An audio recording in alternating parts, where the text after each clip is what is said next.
আরো একটি পাতলা হেয়ার এবং এই হচ্ছে আপুর হেয়ারের থিকনেস। প্রায় বছর খানেক আগে আমরা আমাদের ক্যারাশন সিগনেচার ট্রিটমেন্ট করেছিলাম আপুর হেয়ারে, এবং আপু সেকেন্ড টাইম এসেছেন আমাদের ট্রিটমেন্টটি আবার নিতে। এর মধ্যেও দুইবার এসেছিলেন, কিন্তু তখন আপুর হেয়ারে আমরা ট্রিটমেন্টটি করিনি।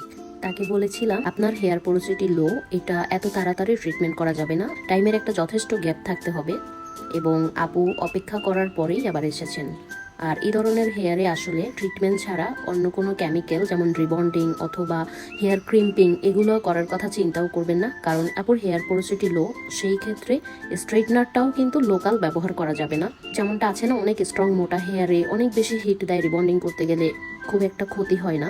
কিন্তু এই ধরনের হেয়ারে কেমিক্যাল অথবা স্ট্রেটনার খুব বুঝে শুনে ব্যবহার করতে হয়, না হয় হেয়ারটা 1 বছর পরে তো সুন্দর অথবা এত হেলদি থাকবে না। যাই হোক, আপুর সম্পূর্ণ প্রসেসিং কমপ্লিট করে এই যে আফটার ওয়াশ রেজাল্ট এইটা।